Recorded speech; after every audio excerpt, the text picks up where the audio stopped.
Hello students, कैसे हैं आप सब लोग। स्वागत है आपका हमारे यूट्यूब चैनल में। और हम हैं आरसी मिशन क्लासेस की तरफ से सूरज। और आज जो है हम लोग पढ़ेंगे प्रिज्म। ठीक, तो क्या पढ़ेंगे हम आज? प्रिज्म। ठीक,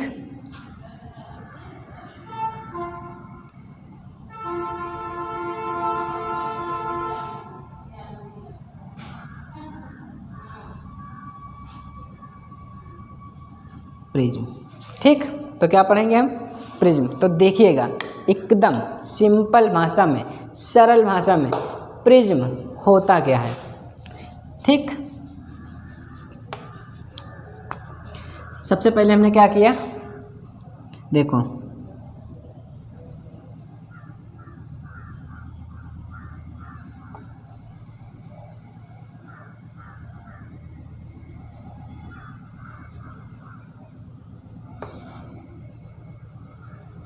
ठीक, ये हमने मान लिया क्या हो गया,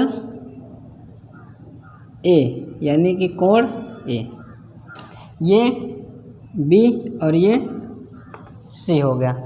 ठीक, सबसे पहले तो देखिएगा, हमने मान लिया प्रिज्म, और प्रिज्म कोण ए, अल्पतम विचलन कोण ए और आपतन कोण आई में संबंध का सूत्र जो होगा पूरा एकदम विधिवत तरीके से करवाया जाएगा। ठीक, बात समझ गए। तो देखिएगा क्या पढ़ेंगे आज हम। सबसे पहले प्रिज्म। ठीक, तो प्रिज्म क्या होता है, ये हो गया प्रिज्म, ये बना लिया। अब हमने एक प्रकाश की, ये कांच का होता है, अंदर काहे का बना होता है, कांच होगा अंदर, प्रिज्म के अंदर जितनी भी होगी कांच होगा। और इधर ये सब क्या है, तुम्हारी वायु। क्या है ये? वायु, मतलब ये विरल माध्यम है। इधर भी क्या माध्यम है, ये विरल। इसके अंदर जो होगा ये कौन सा, ये कांच का है, तो ये तुम्हारा क्या होगा, सघन माध्यम है ये। तो ये क्या हो गया, सघन माध्यम। ठीक, अब हमने क्या किए, सबसे पहले एक प्रकाश की किरण ली, ये प्रिज्म पे डाल दी। ठीक, क्या किया हमने, ये प्रिज्म पर डाल दी।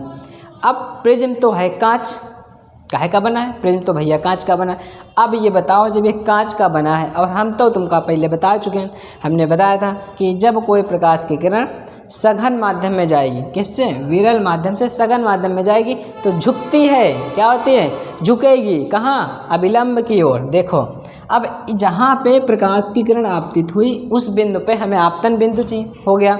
अब वहाँ पे क्या चाहिए, अभिलंब। तो अब बताओ, अब यहाँ पे हमको क्या चाहिए, अभिलंब। तो इस पृष्ठ पर हम क्या करेंगे, ये लंबवत एक क्या मिल गया, ये एक अभिलंब हो गया। समझ गए? इसको मान लिया क्या हो गया, ये N1 हो गया, अभिलंब हो गया। ठीक, अब प्रकाश की किरण जाना कैसे चाहिए था इसको, ऐसे, लेकिन ऐसे जाएगी नहीं, ये हो जाएगी डिस्टर्ब, क्या होगी, अभिलंब की ओर झुकेगी। तो इस ओर क्या होगी, ये किरण झुक जाएगी, किधर, नीचे की ओर। तो ये ऐसे ना जाकर ये चली जाएगी सीधा। बात समझ में आ रहा? आई होप आपको ये इतना समझ में आया होगा। तो ये सीधे चली गई, ये जा रही। ठीक, अब फिर ये हो गया हमारा एक पृष्ठ हो गया। अब इस पर भी तो हमको अभिलंब की आवश्यकता पड़ेगी भाई। यहाँ पे प्रकाश किरण आपतित हुई तो हमको फिर यहाँ पे क्या चाहिए, अभिलंब। अब हमको यहाँ पर फिर अभिलंब चाहिए, इसके लंबवत बिल्कुल। तो ठीक है, तो कोई बात नहीं, हमने ये इस पे क्या बना दिया, अभिलंब। ठीक, ये क्या बन गया, अभिलंब बन गया, ये इतना।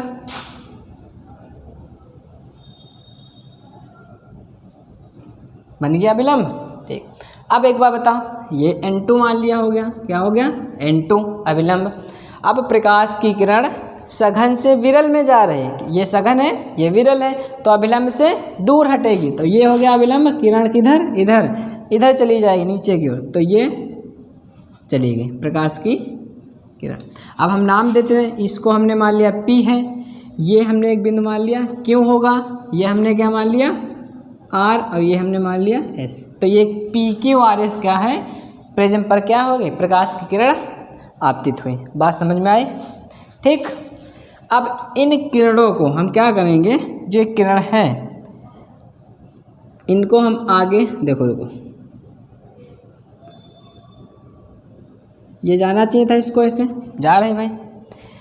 अब इसको भी हम क्या करेंगे, आगे की ओर ऐसे ऐसे बढ़ाएंगे, ये बढ़ा दिया। तो जो इस बिंदु पर ये काट गया, ये हो गया तुम्हारा डेल्टा कोण। कौन सा हो गया, थोड़ा बड़ा बढ़ा देते हैं, डेल्टा। बात समझ में आ गई, ये कौन सा कोण हो गया, डेल्टा। ठीक, अल्पतम विचलन कोण। क्यों, अल्पतम विचलन कोण क्या होता है भैया, एक बात बताओ, ये जो प्रकाश की किरण थी जा रही थी सीधे, ठीक, अब जैसे ये अपना माध्यम बदल ले, मतलब यहाँ एक अलग दुनिया थी, इसके अंदर इनकी एक अलग दुनिया है। अब कहें ये हमारी दुनिया में आ गए तो डिस्टर्ब हो जाएंगे, जैसे ही गए अंदर तुरंत डिस्टर्ब हो गई है। डिस्टर्ब हो गए कि नहीं हो गए, अब ये तो डिस्टर्ब हो गई किरण, तो जाना इसको ऐसे चाहिए था, तो ऐसे तो विचलन, ये कोण विचलन हुआ, तो जो मतलब कितनी कोण जाना इसको ऐसा चाहिए था, लेकिन बट ये घूम ऐसे गई तो विचलित हुई। तो विचलन किरण जो थी इनको हम आगे बढ़ाएंगे तो इसके बीच जो कोण बनेगा उसे क्या कोण, विचलन कोण। तो ये डेल्टा विचलन कोण हो गया। बात समझ में आ गई इतनी, ठीक। अब देखिएगा, इतना कोण हमने क्या मान लिया, आई हो गया, ठीक। अब अभिलंब के साथ, किसके साथ, अभिलंब के साथ जो हमारी प्रकाश की किरण बनाएगी उसको क्या कहोगे, आर। बात समझ में आए, ठीक है। तो हमने इतना मान लिया, ये क्या हो गया, अभिलंब था ये, इसके साथ ये कोण आर बना दिया। क्या बना दिया, आर। इतना ये क्या बना दिया, आर डैश हो गया, अभिलंब के साथ आपतित किरण जितना बनाएगी। और ये पूरा जो कोण हो गया, निर्गमन कोण हो गया ई। बात समझ में, ये पूरा तुम्हारा एकदम रे डायग्राम कंप्लीट हो गया है। आप इसको देखिएगा और ध्यान से समझिएगा, पूरा कंप्लीट एकदम बेहतरीन मलाई वाला। तो देखिएगा, अब हम सबसे पहले तुमको थोड़ा प्रिज्म की डेफिनेशन बता देते हैं, ठीक। ये पारदर्शी होता है, कांच का बना होता है। तो कहोगे क्या, प्रिज्म एक ऐसा, रुक जाओ, देखिएगा, तो होता क्या है प्रिज्म, प्रिज्म एक ऐसा पारदर्शी माध्यम होता है जो किसी कोण पर, ये कोण किसी कोण पर झुके हुए दो समतल पृष्ठों के बीच घिरा होता है, प्रिज्म कहते हैं। और इन पृष्ठों को अपवर्तक पृष्ठ कहते हैं। ये रहा आपका प्रिज्म, एक ऐसा पारदर्शी माध्यम होता है जो किसी कोण पर झुके हुए दो समतल पृष्ठों के बीच घिरा होता है और इन पृष्ठों को अपवर्तक पृष्ठ कहते हैं। ये आपकी प्रिज्म की डेफिनेशन हो गई। तो अब देखिएगा, अब हम सूत्र को डेफिनेशन, मतलब जो इसका फॉर्मूला है वो हम निकालेंगे। तो क्या करना है आपको, सबसे पहले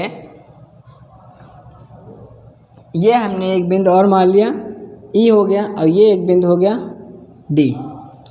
आई होप आपको इतना समझ में आया होगा। तो देखिएगा, सबसे पहले हम बात करते हैं, एक त्रिभुज लेते हैं, वो भी कौन सा, क्यू ई आर। कौन सा लिया, क्यू ई आर, त्रिभुज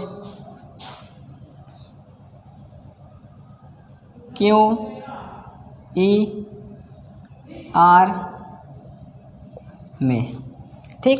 देखो, त्रिभुज जो होता है, त्रिभुज के तीनों अंतः कोणों का योग कितना होता है, 180।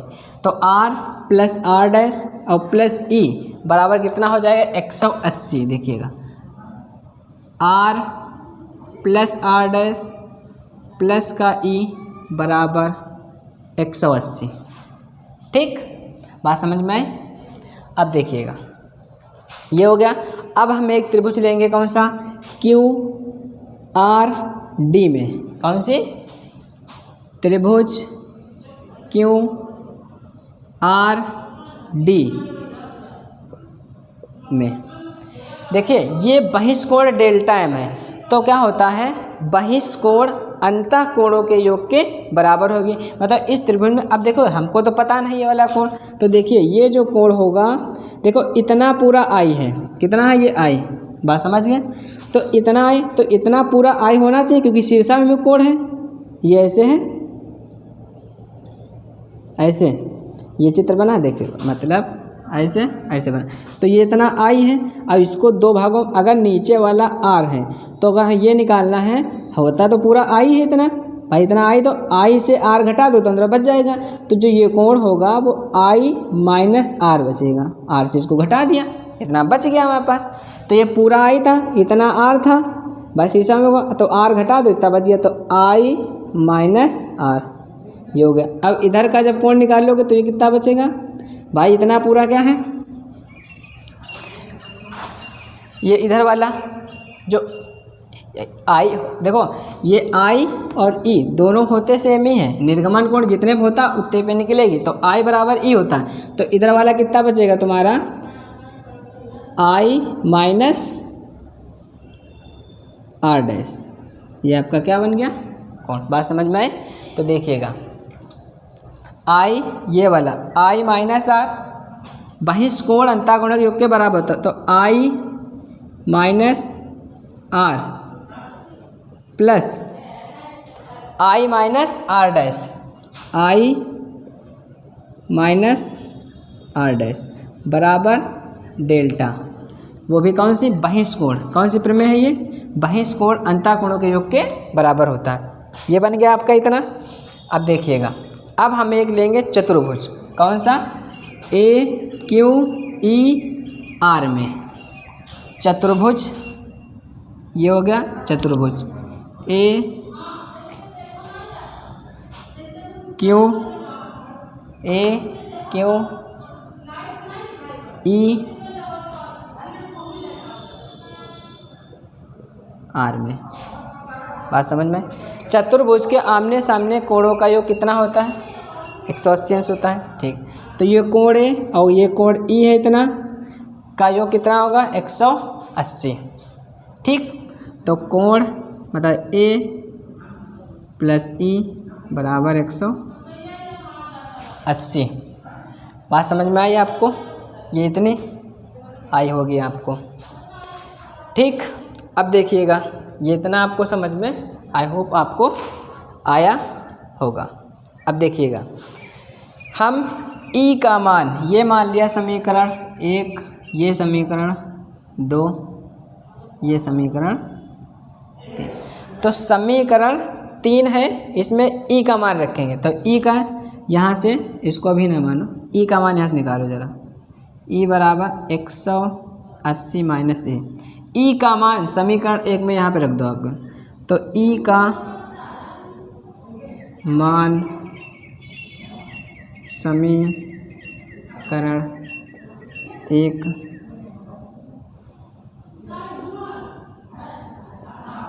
रखने पर, ठीक। तो ई का मान उठाओ यहाँ पे रख दो, तो क्या हो जाएगा, R plus R dash plus 180 minus से बराबर 180। ये 180 से कट गया, इसको उधर ले जाओ, ठीक। तो क्या बच जाएगा, आर प्लस आर डैश बराबर 100, खाली है, ये माइनस से उधर चला गया, क्या बन गया, प्लस का। ये आपका इतनी बात समझ में आ गई, आई होप आपको इतनी समझ में आया होगा। अब देखिए आर प्लस आर डैश जो है, क्या आर प्लस आर डैश, देखो ये जो समीकरण है ये वाली, इसको ज़रा उठा के यहाँ पे हम लाते हैं एक बार यहाँ पे। तो देखिए आर आर को एक तरफ कर लो, आई प्लस आई डैश, ये ठीक। तो क्या हो जाएगा, आई प्लस आई डैश, माइनस चिन्ह कॉमन लगो तो आर प्लस आर डैश बराबर डेल्टा हो गया। अब आर प्लस आर डैश बराबर क्या है, ए, तो इसकी जगह पे ये पुट कर दो, तो क्या हो जाएगा, आई प्लस आई डैश माइनस ए बराबर डेल्टा, ए को उधर भेज दो। तो जब ए उधर जाएगा, देखो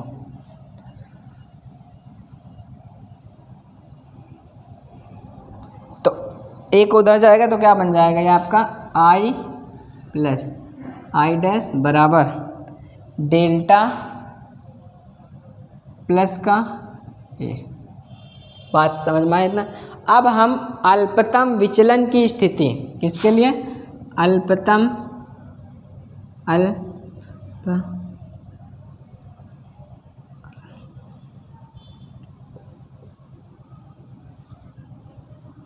अल्पतम विचलन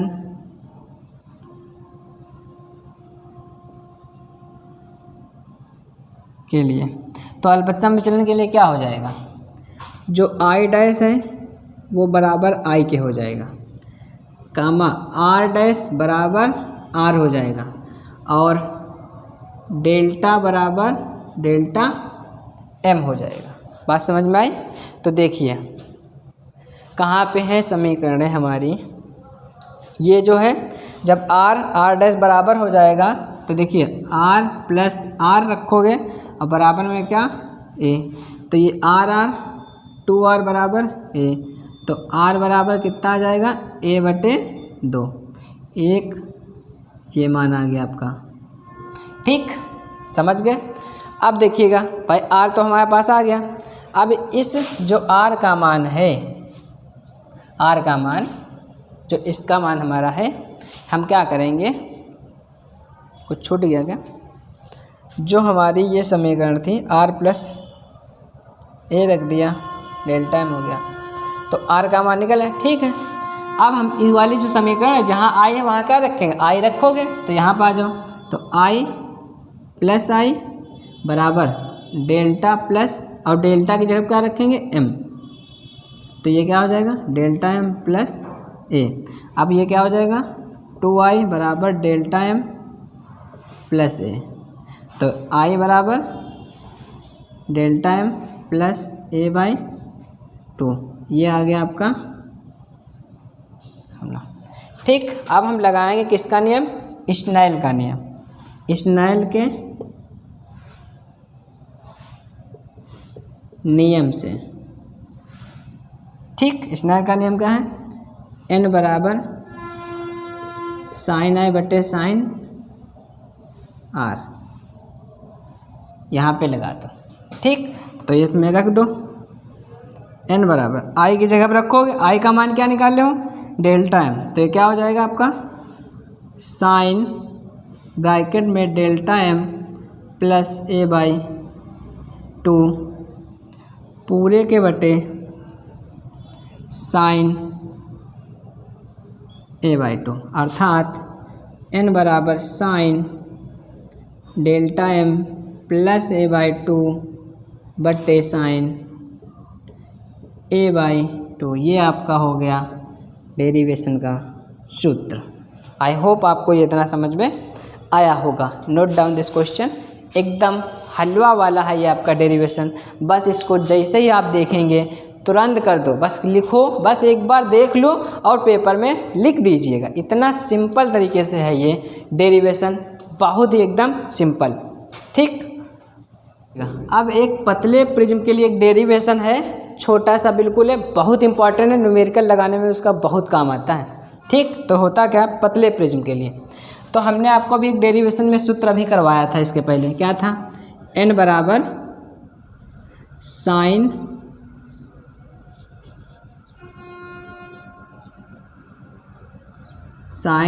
delta m plus a/2 total के बटे साइन a/2। अब हमने आपको बताया जब पतला प्रिज्म है अल्पतम विचलन कोण की स्थिति के लिए, तो ये जो a बराबर a है इसको सीधा हम क्या कर देंगे, साइन कोसाइन साइन, मतलब कहने ये है कि जो हम रिप्लेस करेंगे, ज़रा समझना, sine delta m plus a/2 जहाँ पे लिखा है इसके सीधे बराबर में लिख देंगे डेल्टा m प्लस a/2, और जहाँ पे लिखा है साइन a/2 वहाँ पे सीधे लिखेंगे a/2। पतले प्रिज्म के लिए, किसके लिए, पतले। तो बस कर दीजिए, इसका हो गया, सिंपल है एकदम। n बराबर ये बच, ये ख़त्म हो गया, तो ये क्या हो गया delta m plus a/2 total के बटे a से कट गया, इधर इनकी गुणा हो गई, तो ये NA हो गया बराबर डेल्टा m प्लस a को इधर ले आओ, a को, तो इधर डेल्टा m बराबर NA माइनस a कामन ले लो, तो ये के बच गया n-1, ये हो गया डेल्टा m। तो अर्थात सूत्र हमारा आ गया डेल्टा एम बराबर n-1 इंटू ए, पतले प्रिज्म के। वेरी वेरी मोस्ट इम्पॉर्टेंट, जितना भी वेरी कहें इसके लिए कम ही होगा। और ये रहा आपकी मोस्ट इम्पॉर्टेंट क्लास, ठीक है, प्रिज्म के लिए। Note down this question.